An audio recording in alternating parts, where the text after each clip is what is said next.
You're listening to Parasearch Radio. News, views and reviews from the world of the paranormal from across the UK and beyond. Find us on Facebook, Twitter and the World Wide Web. The views and opinions expressed by presenters and guests are their own and do not necessarily reflect the official policy or position of Parasearch Radio or their affiliates and sponsors. Listener discretion is advised. Good evening and welcome to the Dark Mirror Paranormal Show. My name is Kerry Greenaway and I'm joined in the studio by the usual cohorts. I have got the lovely Mark Manley and the lovely Carl Hutchinson. Good evening, guys. Good evening. I'm trying to say it in my best, the Walrus of Love voice. The Walrus of Love. Yeah. I'm just going to say it in my own voice. Good evening, everybody. Hope everybody is well on this lovely Valentine's Day. I was going to say, it's Halloween, guys. Halloween? Halloween. In my book, it's Halloween. I'm ignoring Valentine's completely. We're going straight to Halloween twice a year now. I've decreed it so it is so. Okay, so everything we've researched tonight we shouldn't have done. No. We're going on straight into Halloween. Try Valentine's, Kerry. And it begins. Oh, I'm in a completely different part of the world over here. I'm gonna say. Well, is it this spell that you're trying to do? Is that what it is? I'm not trying to do it. I will be doing it. Anyway, so it is Halloween, and we're going to discuss everything Halloween tonight. My clothes fall off in the middle of the show. Oh my I'm going to tell you to God. put that spell down. All right. What is wrong with me tonight? It is Valentine's Day. There are love hearts and puffy cupids floating around the ether. How did we fare on Halloween? Why do I keep saying Halloween? Valentine's. You know, it's just another day of the year. To be truthfully honest, I call it a Hallmark day. It's just a way of the card companies making money. Why do you have to prove your love to somebody special on one day of the year? You should be doing it all year round. Well, I don't Exactly. disagree with that, Exactly. but it's no, God damn it. Us girls have an expectation now on Valentine's. I'm not going to lie. Yeah. But then See, Valentine's Day, I've done the housework, I have babysat, I have done all the washing and tumble drying, and I've been cleaned up after myself. So that's fucking good. That's flipping good enough for me, you know. shouldn't you be doing that all year round, Mark? I do actually. Well, But I made it extra. I made it extra special today. I did it naked with an apron on and a red rose sticking out of my bottom, so it was quite cool. Oh, pleasant. Yeah. Okay. So Valentine's Day. Let's have a look at where it all started from, this day of love and romance and moonlight and chocolates. I want my goddamn chocolates. Did somebody not beer. get any chocolate? I think somebody didn't get any chocolates. I did get chocolate. I got a chocolate rose. Oh, wait, hang on. I've got these if you want them. And I got a teddy bear. 2 teddy bears, actually. And I got a balloon. Then stop whinging about it. I've got some handmade chocolates, but they might be a bit mouldy by the time I get them up there. Oh, yeah, you're going away soon. God, that's like another 2 weeks. And where are you gallivanting to this time? What, have you missed the memo on this, Mark? Hello, Seriously missed I think the memo Carl's on left this? the room. Hey up. Sorry. I think that was my cab calling me. Oh, God, now he's going to disappear off to the bloody airport on the show. No. I think everybody knows I'm off tomorrow, so I'm not going to mention it. Not going to mention what? Nothing, I don't know. It's Valentine's, isn't it? It's Valentine's Day, everybody. Kerry, so what's the history of Valentine's? Well, I thought Mark could enlighten us. The Valentine's Day, as we know it today, contains vestiges of both Christian and ancient Roman tradition. But who was Saint Valentine? The Catholic Church recognises at least 3 different saints named Valentine or Valentinus. or Valentinus, or Valentinus, but we're not going to go any further than that. All of whom were martyred. Sounds like my ex-mother-in-law. One legend contends that Valentine was a priest who served during the 3rd century in Rome, when Emperor Claudius II decided that single men made better soldiers than those with wives and families. Yeah. He outlawed marriage for young men, and Valentine, realizing the injustice of the decree, defied Claudius and continued to perform marriages for young lovers in secret. And when Valentine's actions were discovered, Claudius ordered that he is put to death. And others insist it was Saint Valentine of Terni, who was a bishop, who was the true namesake of the holiday. He too was beheaded by Claudius II outside of Rome. So there's 2 for you. There we go. That's the history of Valentine's. Anyway, cracking news this week in the Daily Mail, I believe it was. A man, he's alone on this Valentine's Day, but is he alone? Because he has a ghost friend, with friend in inverted commas, and he's got his set up for a little ghosty threesome going on. What do we make of that one, guys? Not the first time it's hit the media. So, Carl, I'll let you go first. Well, thank you. My only concern over this certain subject that was in one of the national newspapers this week, because obviously this guy's going out with a ghost. Yeah. But he thinks that what he should be doing is setting himself up for a bit of spicing up his ghostly relationship and bringing a third party into it. Well, it's her idea. It was the ghost's idea. This third party? Her friend. Sorry? Exactly. So he's going to have 2 ghosts at the same time. And but there is a deal on the table on this. He is not allowed to kiss the third, That's right. like the friend. So the thing that gets me, because obviously he says his partner Lisa, who he's been going out with for a while, and he revealed the details of this special plan that he's got for Valentine's, and it's romantic and blah de blah, all this sort of malarkey. But he's 35 guy from New Jersey. I'm not going to put anything sort of out there, because at the end of the day, obviously, if this guy believes what's happening, it's his own belief, and I'm not going to knock that. But to be truthfully honest, this guy sounds an absolute whackpot. Well, apparently he hasn't brought her to meet his parents yet. That might be a tad different. I tell you what would be interesting, though, is like when we spoke to Amanda Sparrow Large. Yeah. Mm-hmm. When we spoke to her, her belief system in that situation was so strong. She had a lot of physical problems after that. Now, she totally believes that that's what happened. What happened.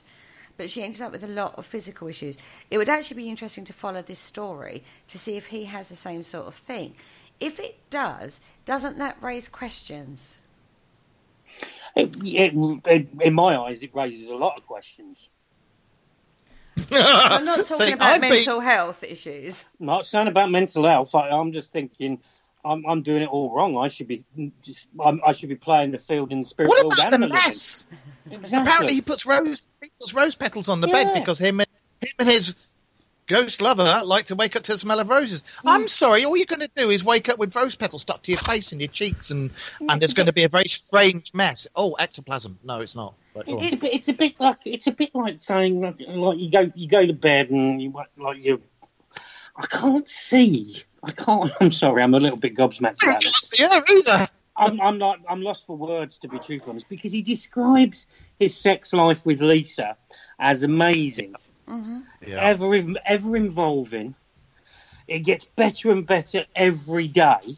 Mm-hmm. There's always new sensation, different vibrations. It's a Beach Boys song, isn't it? Exactly. It's got a season past now, Summerson. And it kind of like flips my biscuits, really, because he's thinking somebody's biscuits. Well, exactly, Mark. If it is true, all these years we've been doing it wrong. We have. If it is true, then it raises a lot of questions. I mean, the thought of having intercourse with a spirit or an entity is not a new thing. No, because you got incubus and succubus. And some shamanic practices and African side of things do practice this on a more regular basis than is known about. They just don't make a big thing about it. There is sex magic. Do you know the thing? No, I'm not even going to go there. Do you know the thing that's made me has actually made me crack up? It's the fact that he says, and I quote, "And since Lisa is a spirit, she is more flexible, which allows us to experiment with all sorts of new positions." I got visions of him falling off a ladder and stuff and going, "Ah!" I'd be interested to see what the people in the chat room are saying about this, because we have some intelligent people that listen to this show. We have some absolutely amazing guests on the show. These sort of subjects, I'm quite open to most things in the paranormal field, and I just can't get my head around this whole thing about having a relationship with... Well, this is the gentleman here. But it's not the gentleman, because that looks nothing like him. If you look at the actual picture of him, it looks nothing like the person. Scroll down and he's got loads of different pictures. Yeah, which Mark is showing up of him with a teddy bear covering up his privates. But I'm quite open to most things, well, all things in paranormal, but I just can't get my head around this. I just can't get my head around having a sexual relationship with an alleged spirit. I'm sorry if that is like, but I just can't see how it works.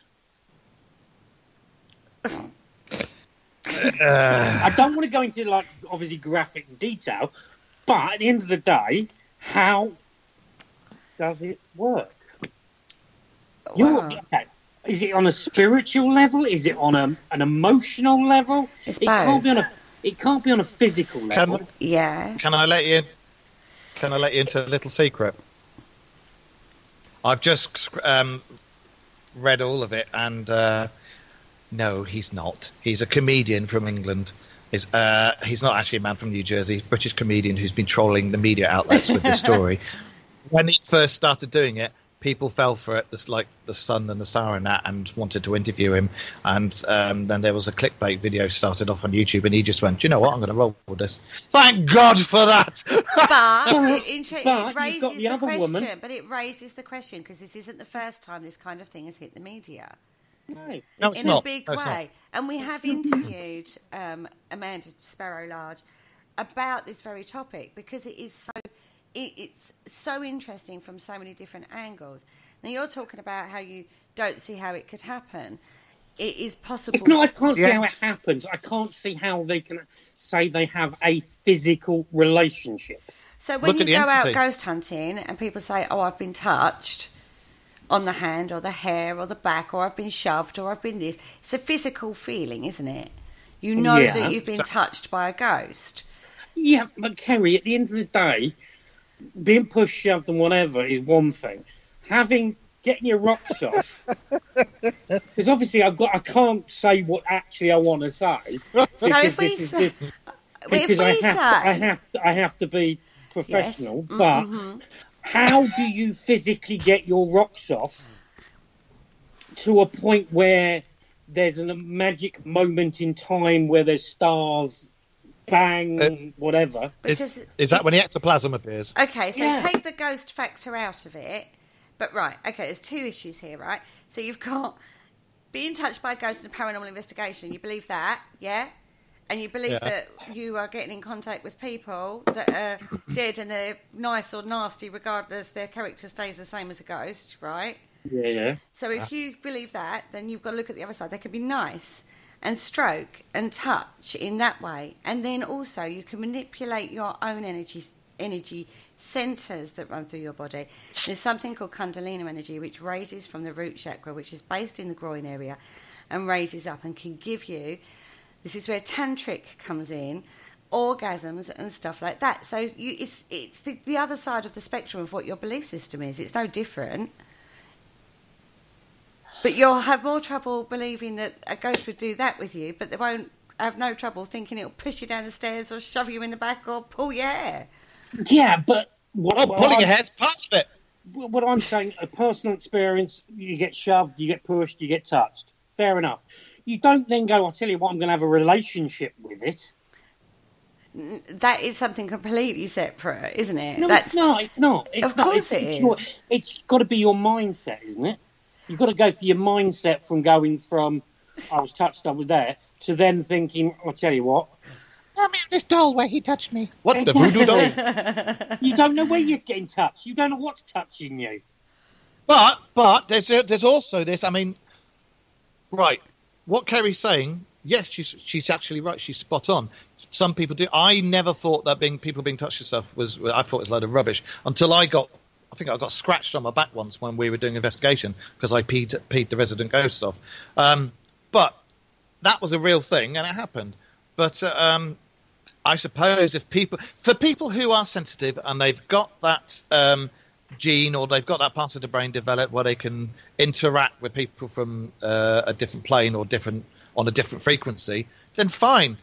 They are having sex with people who are no longer with us or beings from different planes. But if it's Joe Bloggs like you or me or Carl, it'd just be Carl getting arrested for dropping his trousers and knocking one off, you know. So personally, I would say that if you're going to go into a relationship with a ghost, yeah, it's about, from the ghost's perspective, we said they draw on our energy. So they can draw on intense emotion, whether that be fear, whether that be... love is such an intense emotion when you trigger it. So if a ghost can trigger that emotion within a human, can feed off of it, which is actually what I think happens. I think they're energy feeders, these type of entities, yeah, which is why the human ends up having a lot of physical problems because of that. The trouble is, you also do have to look at the psychological mindset of the person. If they're in that place where they want to have a relationship but not with it's one of those things, you're ready for a relationship but you don't trust humans, but then you get these sensations from a ghost. It's very seductive. And if they then latch onto your energy signature and it makes you feel good, I can kind of understand how these situations occur. If they occur and it's not just somebody being completely having some form of psychosis. It depends on your belief system on it, doesn't it? There are incubus and succubus, as you said, and I don't see why not. But I mean, an emperor married his horse, so some people. Yeah, but I'm just looking at it from a normal relationship wise. Foreplay. Do you have foreplay with a ghost? You have to build you put your up arm to around that it, slap point. your own face. Exactly. You have to still wine have and to build up to you that have point. to wine and dine it, or does that just indicate you're having a drink on your own? The other side of this, which is a very good point that's been brought up in the chat room by Richard, is tulpas. You can create an entity from thought form. If you can do that, you're integrally linked to that thought form because it's your thought form. To then interact with it, you're almost like having sex with yourself, but in an entity form. And there's whole communities about this. That's a whole So when people tell you, when people turn around and say, "Go and yourself," technically some people can. Yeah, technically you could do that if you've got the concentration and mindset and visualization techniques to do so. I have the concentration of a squirrel, so that way I'd never be able to do that. Would you want to have sex with yourself, darling? I mean, there's a question. No, I bloody wouldn't. I know where I've been. Carl is really struggling with this concept, but it's the flip side to ghost hunting. This is probably the first ever Dark Mirror show that I have not got a Scooby-Doo, any witty comeback lines. I just can't. Literally comeback lines. Yeah. Exactly. I can't even crack jokes on that. It's just, I don't know. If you're having an intimate dinner, with your ghost lady friend, and you put your arm around her, does that mean then that your arm actually goes round and you end up slapping your own face? And then does that wake you up and you go, "What am I doing?" See, I don't. That's the bit I find a little hard to get my head around with that. Is that like when people say that, you know, they have a proper relationship, like they live together with their ghost and they do daily things and go on dates with their ghost. I just don't know how that would work unless you're going out on your own and just imagining the scenario is with the person, you know, the ghost that you're dating. I can understand it in a meditation way. I can understand it in a physical, responsive way. I can understand it in a connected way to I'm going to use the word entity because ghost is just too silly. But the bit where it goes to the dating and the day-to-day living with a ghost is the bit I find very difficult. I think that's what I can't get my head around. I think that's what. Well, if he's a big boy, you wouldn't. No, I'm just saying that's what I can't fathom. It's going from physical touch. I kind of go on a paranormal investigation. You get touched, you get scratched, you get this, that, and the other.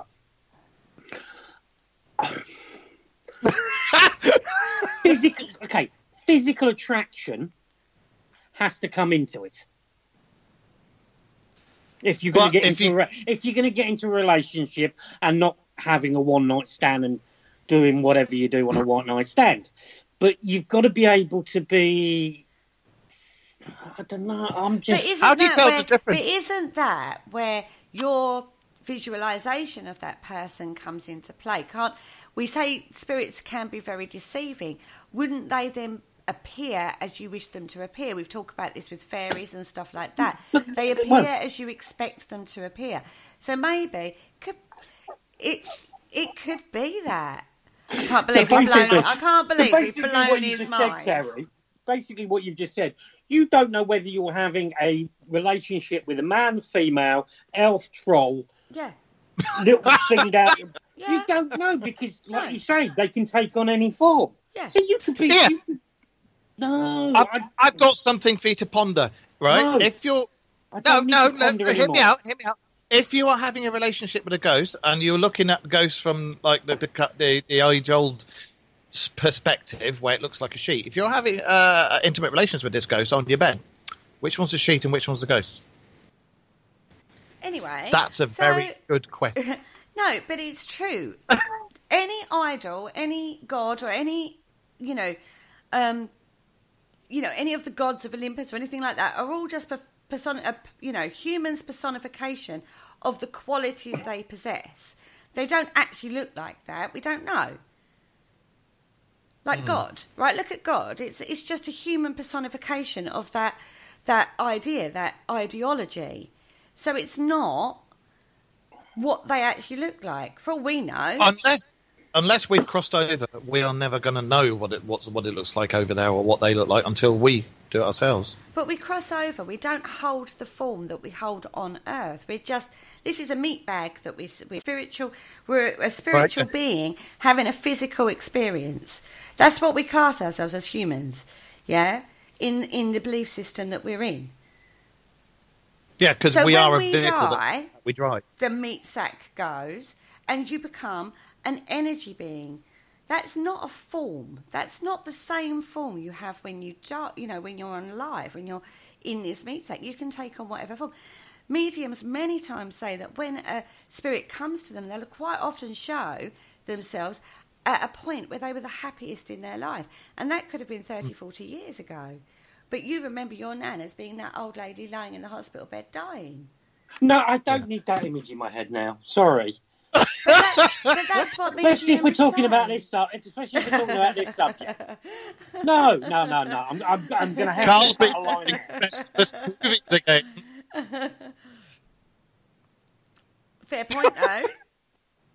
No. I've never seen Carl actually flabbergasted on a subject. I never actually thought this conversation would go the way it's gone tonight, but hey, let's go roll with it because it's quite good to see Carl having a big blow. Quite frankly, I tell you what, like I said, I've done subjects on the Dark Mirror show where I can take it to a different level and whatever. Like with me and Mark have a banter about aliens, etc., and all this sort of stuff. But when it comes there are people who say they're aliens. Mm-hmm. Exactly. I can understand that because it's a physical being. And you can touch it. And, yeah. You can touch But it, not you can feel it, necessarily. you can do whatever you want. You can put whatever When tentacle where I've worked on the ether and I've come across elementals, some elementals look very similar to greys. See, again, it's just like, what the hell? Oh, Jesus. Yeah, but we've spoken about it before. When you've got different realms, what we refer to as a spiritual realm might not be. It might actually be just a completely different type of being that interacts with us. It could be, as you say, it could be alien types of beings. There's so many different realms. There's so many different frequencies that things operate at. We just don't know, do we? And we talk about crossing dimensions and crossing realms. We talk about this a lot. You know, a lot of folklore is built up with that. Elves, look at elves and stuff like that. Exactly. And they were supposed to be the beautiful appearing in the image that we expect to see them in. Right? Mm. So why would it be any different if you've got an energy being that, you know, from wherever dimension it comes from? You know, I've always thought, we've always said spirits can be very deceiving. Yeah? Wouldn't you? God, what a biggest laugh that would be. If you've got a sense of humour and you can appear to somebody exactly what me. Hello. You Can you imagine me when I've crossed over what I'm going to be like? I'm going to be terrible. Also, I'm thinking about it. Another thing, I've got a ghost lover. That'd be an amazing excuse for a teenager whose parents just interrupted him. That'd be brilliant, wouldn't it? They'd have him down the psychiatric ward before you could say Jack Robinson, wouldn't they? Close the door, it's my girlfriend. Why is the stop there? Oh. So Carl, And where you at, darling? Where's your brain gone? My brain's just literally. I'm just trying to still get my head around about having a relationship with something you can't see. I mean, we've talked about. Yeah, Mark, carry on. Oh, the entity, because that was a real thing that happened. The lady was raped several times, wasn't she? By not just one thing. Well, it was one thing, but it also had minions that were holding her down and stuff. So, you know, and it was proved. It was people. I've seen it happen, and you know, the poor woman, she had to move thousands of miles away before it ended up slowing down and dissipating. We have discussed this before, and it's a whole. There was mental health issues and alcoholism and all sorts. And it could have been that she, again, we go back to Tulpas, it could be that she was creating that because it followed her, wherever she lived, and then she ended up dying of alcoholism. So that is a very different case, but that was looked into by paranormal parapsychologists. That's the word I'm searching for there. But interesting concept. What if she wasn't? Maybe she had to turn to alcohol to make her life easier because this was actually happening to her. A ghost was actually coming along with these little minions. They were holding her down and she was actually being raped. I mean, her sons witnessed that. They witnessed the attacks. So what? But what? Right. What if we are being so close-minded that we think that it couldn't possibly happen, but it does and can, and particularly if you encourage it to happen. You can get touched, as you said, on investigations. So this is just taking it that little step further. So basically, what you're saying, Kerry, is if you're a tease to a ghost, if you're in that mind and you work in specific ways, then you could encourage that, or should I say, shine the right light to attract that. Oh dear God! Oh, okay. Raise your vibration to hit that vibration, which would attract the right entity. Come on! What happens if the batteries run out? What? What is so different? Come on, what is so different from going out and being touched in an investigation to being touched in a sexual way? It's just a different way of being touched. Still the same thing, right? Yeah, but when you get touched on an investigation, they're not waving you off or doing the things that you do in a sexual way in an investigation. I don't sit there and just think, oh, I've just been touched. Oh no, I've just had a blowjob from a ghost, or I've done this from a ghost. Yeah. No, but then you're not going out. But you're not going out ghost hunting in that vibration. You're going out to, with a specific mindset. If you was at home and you was doing that kind of like meditation and that kind of work, then there's a different mindset, isn't there? Yeah, there is a different, like you say, it's a different mindset. I think that's but it's the still problem. Interacting with ghosts. I think that's the problem I'm getting my head around, because I'm looking at a personal level. I know what I like, and I know what I want, and I personally can't see how you can get your rocks off if you're in that environment to a ghost. Okay, so what if you was a person? Let's look at it in this scenario. He was very spiritually minded. If you was a bit spiritually minded and you did your meditations and had a very new age way of thinking, but you was incredibly lonely and was unable to attract a mate, a human mate, and then you started to get those kind of feelings when you was meditating, it becomes very seductive, and that would lead you down a pathway that you may not have expected to travel. The energy that's released when you actually do things like that is incredible, and that's what the tantric magic and sex magic and everything. I could fully understand why it's used. Yeah. This is the first time that Mark and Kerry probably can understand this more than I can understand it, because I don't know. No, I've just been a complete tart for most of my life, so I've been about a bit, yeah. Well, let's talk about sex magic then, right? So do you believe then that you can manifest and create a change through spell work or manifestation work, Carl? Never really looked into it. I know, obviously, I've witnessed pagan rituals. I've witnessed very close friends of mine doing cauldron work and, all that sort of stuff. I've never really experienced it. I've never had it, used any of it. I'm struggling to comment on that as well, really, because it's not my bag. I haven't really gone down that path to look at it. I can understand, obviously, you've got the spiritualist side, you've got all of the rituals.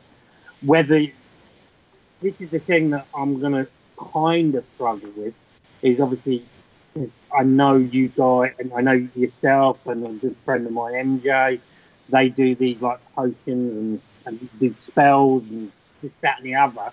But doesn't it also have to come down to free will if you do a love potion or a love spell or whatever? Yeah, you can't make someone love you, but any type of energy work you do. So you're not necessarily talking about a love spell or anything like that. So any intention work, we class it as intention work, whether that be, no matter what way you work, it's intention. So think of Voodoo Mary when she opened Sage. She opened the investigation with a ritual to open the portal, basically, to make the investigation great, yeah? Mm-hmm. Yeah, so that is her intention work, her spell, to get that to do that. She is putting a lot of energy into that. Now, which I can understand, because that's a ritual. Yes. If you was doing a ritual on anything and you wanted to add extra energy potency to it, you could introduce the level of orgasm to that. Because of the amount of energy it's released with it. That's right. So you build the ritual to the point of orgasm, and then release at the point of release, internal release, you release that intention. Imagine the power that has in regards to potency of that spell ritual. Imagine it. But it works better when you've actually got somebody with you. How is that such a big leap? I can't. I'm a bit baffled by his attitude on this one. It does work better if you have somebody with you. If you do it on your own, you only get half a spell. You don't. No, you don't. That's bullshit. What are you doing? Oh, Mum, I'm just making a spell. Yeah, it's fine. I'm just doing it. But so that I can't understand why you're having such a problem with this, Carl. Sent you a link. Have a look at it. It just explains what it is. It's nothing pervy or anything like that. It literally explains. Yeah. I'm listening. So why are you having such trouble with this? Because I am. I don't know why I am. What the? This used in so many different sects, sects. I will use the term loosely, cults, covens, pagan practices. It's used in lots of things, and it's older than time itself, damn near it. But the use of sex in ritualistic practices and stuff has been going on for years. And it is literally just the energy that's released. It's the same as when you meditate. The energy you release, you can harness and push it out. Same with using chi work. You can harness it and push it out. Exactly the same thing with having one of them. You can harness it and push it out when you push out. So, you know. That's exactly what I said. Okay. Well, coming home, having a kebab, and then thinking, Okay. do you know what? Okay. Anyway, let's move this on to safer ground for Carl. When we were discussing this show, we're going to go on to ghosts now. We're going to go on to love-struck ghosts to make it a lot more comfortable for him. Now, because he is proper cringing out of his skin over there.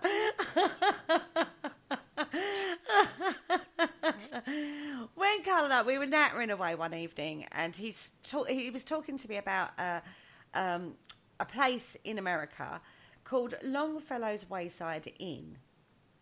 Now, Carl, let's get you onto steady ground here, darling. So you I can don't stop know whether I can be on steady ground. You don't stand a ghost of a tramp. I don't know whether I can be. My head is well and truly not in the game. It's just completely and utterly mashed, to be truthfully honest. I'm like thinking I've been doing it wrong for all these years. Well, I will say this on one last note before we get into the Longfellow ghost, right? If you introduce manipulation of your energy centers whilst you're with your partner, oh my goodness, the orgasm is out of this goddamn world. Carry on about the Longfellow's Wayside Inn. Thanks for that. Hey, thanks, Gary. Let's talk about this haunting in Sudbury, Massachusetts, shall we? Let's try and get this Dark Mirror show at least on some sort of... Look at it squirm.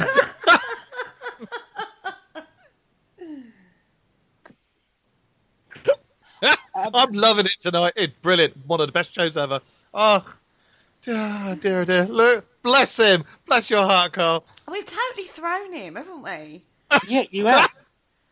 This is a once in a lifetime achievement. Carl is flabbergasted. He does not know what to say. No. Any questions before we go on to the Longfellow? No, I've got more questions, but not for the radio. Okay. Because you're talking about. No. Right. I'll give you lessons afterwards, darling. No, I don't need lessons. Thank you very much. I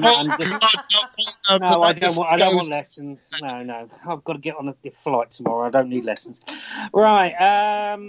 Yes. Let's go back to this Wayside Inn in Sudbury, Massachusetts. It's a colonial house, which is now turned into a B&B or like a little hotel.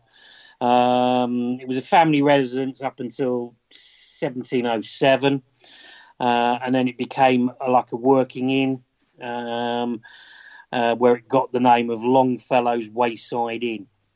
Oh, Longfellow. Exactly. Obviously, where it was, there was a lot of people that worked on the sea, so there was seamen. There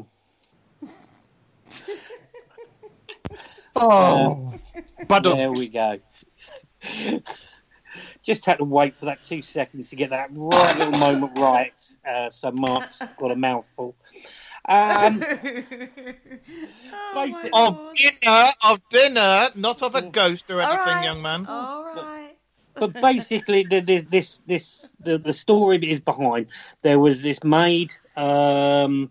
Depends on which story you look at it, whether it was a daughter of the person who owned the place or it was a maid. She was having a relationship when they were living, just want to say that, with this gentleman who decided he was going off to sea. They were in a deep, meaningful, long-lasting relationship. He had a very strange... Yeah, that's why I've not mentioned the names. I'm going to come to the names in a bit, but just giving you the background. He then went off to sea, and he said to her that he was going to come back, they were going to get married, blah, blah, blah, blah. Usual scenario. Sadly, he never came back. She then died of a broken heart, which because her true love never came back for her. And the activity in the Wayside Inn, people that drive up to the property often see a lady looking out of the window to the ocean, and they often comment saying who is the lady in one of the top rooms. And 9 times out of 10, they say there's nobody actually in those rooms. There's activity in the old kitchen and the restaurant area. But the main activity is in one of the bedrooms, which used to be her bedroom. And the activity usually happens where people feel there is somebody either on the bed or in bed with them. And there you go. There you go. That's how you can have a relationship with a ghost. No, that's the part I don't understand. Stop going over that again. We're talking about this is activity. We're not talking about you. Well, then again, there is reports that people will go back year after year to the hotel, ask for that room because they want to experience what happens in the bedroom time and time again. Yeah. So the activity is that she touches, she feels. Maybe she's so heartbroken, and it's a real thing. You can actually die of a broken heart because it's a physical thing. You know, that is a real thing. So maybe she did die of a broken heart. You know, got to remember the time of, you know, the times she lived in and stuff like that. Maybe she is just yearning for connection. So when it's saying like people wake up to her touching them, they're not like, hey, I'm touching you. No, it's just like trying to get connection because she's trying to heal herself in a way that she believes only her lost love can heal her. Yeah. And then maybe she touches people, realise it's not her lost love, and then she goes again. I mean, I have to say, this is very sad. I do think this is an incredibly sad story. Oh, and one of the nice, if there is a nice part of this thing, is that over the years, and we're talking a long, long time, people write little notes to her, and leave them in the room. There's this chest, and you open the chest, and it's just full of letters. People put them in the rafters. People put them underneath the bed. People literally put them in little snug areas all over for her to read. And I think, her name Jerusalem. Yeah. Would you say Jerusalem? Yeah. Jerusalem. She just obviously is longed and misses her lover or her partner or whatever who died at sea. But yeah, it's just a really heartbreaking story. But the activity kind of ties into it because they do say when it comes to Valentine's Day, the activity is heightened. I don't know whether they're playing on it because obviously it's a tourist attraction, etc. So you have to take that with a pinch of salt. But it just when we were talking about it, it just came up with it, sort of fitted into what we wanted to talk about. It does really, and I do think sometimes it is about. I've spoken about this before. It's connection, isn't it? It's about every human needs connection. We are ultimately herd animals. We like other connection with each other. I'm not talking, and this isn't sexual. This is just human need, isn't it? Yeah. And if you've not had that connection in life because of circumstance, you could be the loneliest person in a room full of people. Because you haven't got a connection, because you don't have a connection with the people in the room. So she could have worked at this place and never really felt a true connection with anybody other than this person that she lost. Died of a broken heart. So all she's now doing is seeking a connection and not found it yet. But I do think it's I think it's a beautiful thing that people are still writing notes to her and, do that. But then I also ask the question, is it all those people that they've written notes, they've bought into the story, regardless if it's a marketing ploy or whatever, maybe they're creating it? Well, that's the thing. You've got There's to a think. possibility. It's when you look at things about you want something, you think of something, and then you're transfigurating it out into the Manifesting it into the universe. We've done something similar when we've done EVP sessions, where everybody in the group thinks of one word, the most obscure word. We did it at Greyclough Tunnels last weekend. We thought the word was bingo.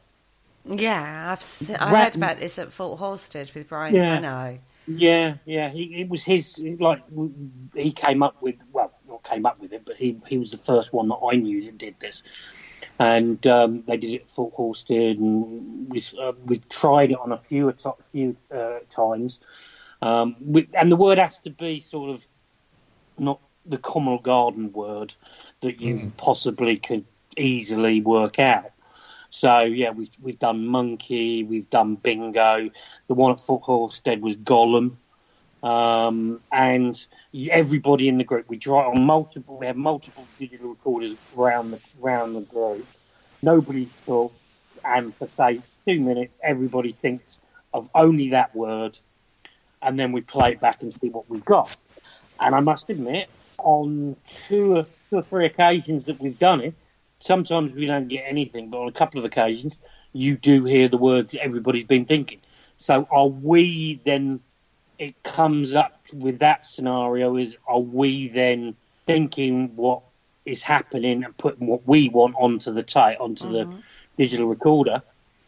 Is that also, we're also thinking that we're being touched and we physically feel we're being touched? Because you've heard the stories, etc., etc., when you go to, obviously, this particular case that we're talking about. It's a question of how many people can you get to buy into the myth.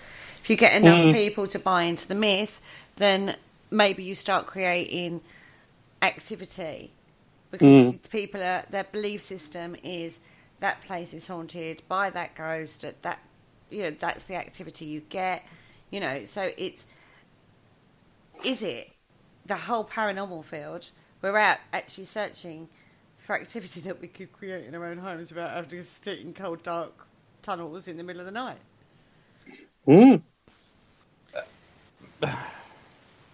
A group can manifest an energy, and they can manifest something that could be palpable. So I don't see why not. So, thinking about it, what we were been talking earlier about having a relationship or physical relationship with a spirit, could that just be that you want to have a physical relationship and then you are then thinking it's happening? Possibly. That I can get my head around. It depends. I would say it would depend on your mindset. I mean, going back to Amanda Large, she was in a place where she was she didn't want to be in a relationship with people. She didn't trust people. She'd gone through an horrendous circumstance. She'd lost all faith in her relationship side of things, but she wanted a relationship, but she didn't want a relationship with a person. She had got to that sort of point. Do you know what I mean? She couldn't give herself physically to another living human being. And then she was working in a very pagan way. She admitted, she was doing a lot of meditations and stuff like that. And that's when Jack came in. And because it was non-physical, it felt safe. She trusted it more than she did another physical human being. Yeah. Because what could he do? He needed her, she Not needed fully him. understand that. Do you know what I mean? So when you look at it in that way, if you've got to that point where you are that lonely or that hurt by a physical being, then all of a sudden a non-corporeal being comes through and is offering you what you want, and you're not having to give yourself to another physical being, it becomes incredibly attractive. And then they make you feel good. And everything they do is not threatening to your reality, your day-to-day reality. So you're getting the fulfillment you need in a relationship without it impacting your reality day-to-day. Yeah. If it is an energy thing, and these entities are doing this and attracting people, attracted to people like this, purely as an energy vampire thing. I mean, when we spoke to her, some of the physical problems she ended up having from this relationship with Jack were absolutely horrendous. What was strange was she even went into the menopause, which was, doctors looked at her. She had massive issues. Go listen to the show, guys, if you want to know the issues she had. What was very strange was when she broke the relationship, she broke the blood contract she made, her physical problems cleared up. She was then non-menopausal. Her other physical issues that she had started to clear up. And that is where it became strange. If it was that strong, an energy vampire was that strong and sucking the life out of her, physically draining her of energy, that her physical body started to break down, and it's breaking down in an area there's an energy centre, which is her groin area, then that's where a lot of her issues were focused on. He's doing it whilst they're while they're having intercourse, and it's not intercourse like we know in a physical way. It's still the energy is coming from that energy centre. So, for the issues to then clear up or hugely improve post situation, it raises a lot of questions. He started laughing again. Everybody, he's gone too mind blown. I know. It's so what I can understand more than obviously what we do is basically saying that it's the person who is thinking, wanting it, believing in it, that is then experiencing it. So it's basically psychosomatic for them because of that. They think it's happening and they think they're having a relationship. They believe it. They don't just think it, it's a belief. And we all know how strong belief systems can be. Oh, yeah, exactly. Look at religion. Yeah. I mean, we talk about stigmata. You want to talk about how strong a belief system can be. People say that their belief system can create stigmata, like where you bleed from your hands and feet and where the wounds of Christ would be, are alleged to have been. Is that God touching them and giving them the physical proof of the strength of their faith, or is that a psychosomatic thing where their belief system is creating that? Yeah, exactly. Yeah. And we talk about, if you go through trauma in your personal life or whatever, it manifests as a physical problem. We talk about that too. Look at depression. I mean, that's classic version of things happen and it manifests into that. If it's things out of your control, it can turn into various mental health issues. So, but it depends how you use that energy, Or how you view that energy. A lot of people hit mental health ways, but it can come out in a physical way as well. When I got, when the shock of my marriage breakup, all the skin on my feet peeled off, and it wasn't anything physically wrong. It just the shock. That's how my body dealt with the shock. It decided to get rid of all the skin on my feet. Doctors couldn't explain it. It cleared up. It was fine. There was nothing. There's no disease or anything, but it was the shock of that happening. It was your manky trainers that did it. It was your manky trainers. No, it wasn't.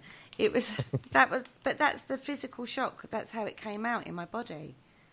We all know that my weight, if I go through trauma, look at how my weight is affected. You can always tell when I'm traumatised by something or situations because my weight drops dramatically to the point where it's dangerous for my health. And I don't control that. That's not me going, I see, I'm going to go anorexic now because of this. That's a physical response from my mental trauma. And I can vouch for that because I've seen you go stupidly tiny when you've been upset. Mm-hmm. So we do talk about that. So maybe it is that. It shows how strong the mind is, doesn't it? Oh, exactly. That's the thing about it is the mind is an incredible tool, a thing in this world. And I don't think at the moment we know exactly what the brain mind can actually physically do. They have an idea. They think about this, and obviously people have tested it when it comes to telekinesis and stuff like that. And what the brain or what the mind can physically do. I've got a little theory about that. Right, people can be born with either extra chromosomes or lacking chromosomes, or they can be born disabled or be incredibly intelligent, or this, that, and the other. Why can't it be the same with brains? Some people's the bits, because we don't know, as you just pointed out, what the human brain is capable of or what it can do. We only know about a third of it, isn't it?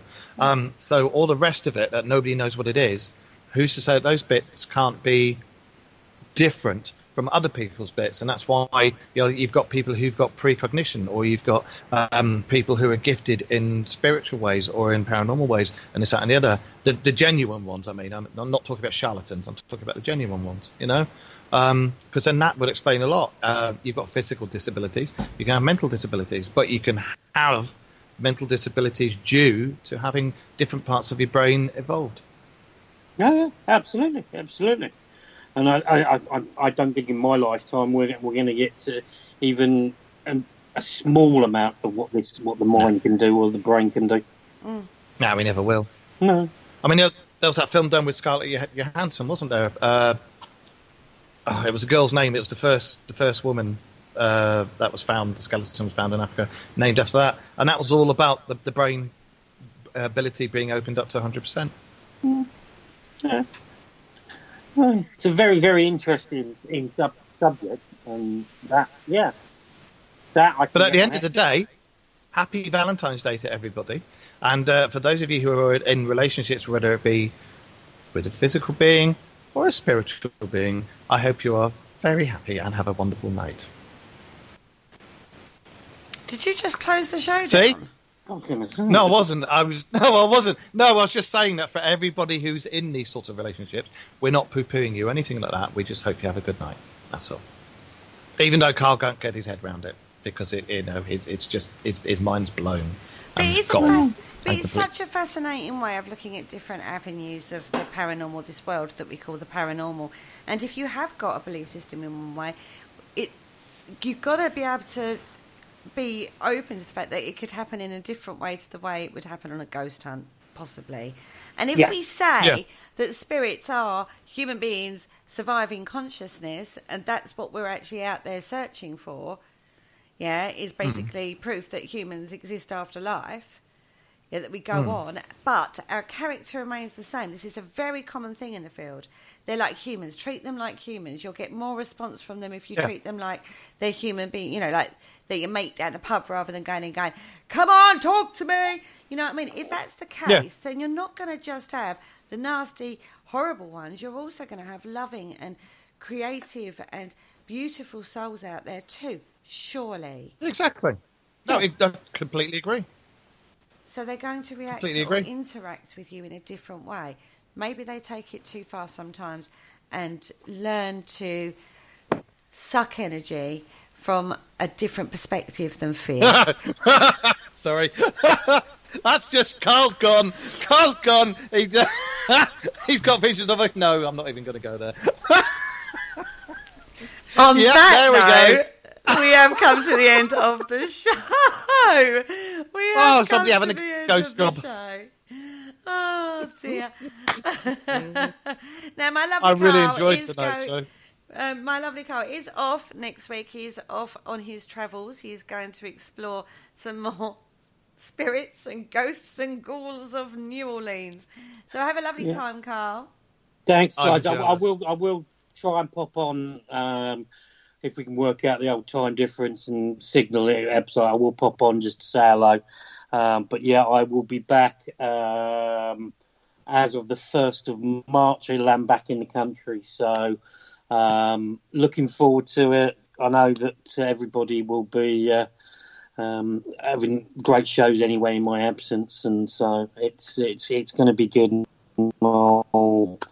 I thank you everybody that sent me messages today saying about having a good time, etc. It is appreciated.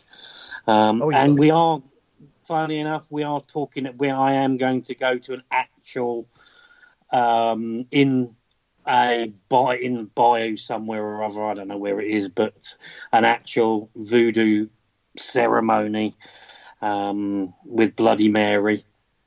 So I have no idea. I have no idea what that's gonna entail, but this is going to be an authentic.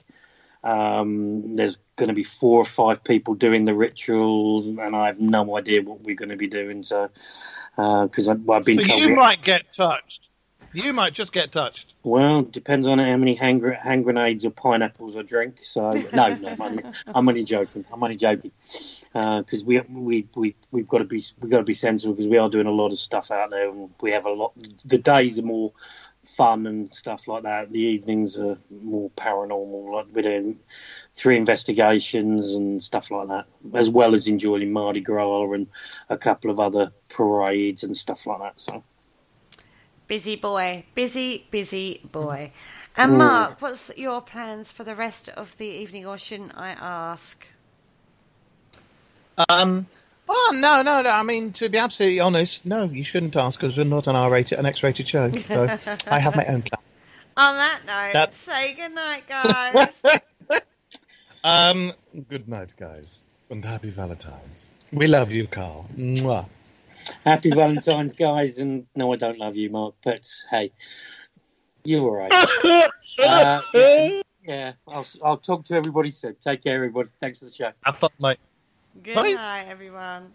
Oh, thank you for aliens! listening. Don't forget to join us for more shows throughout the week. Find us on Facebook, Twitter, and the World Wide Web to keep up to date with all the shows right here on Parasearch Radio.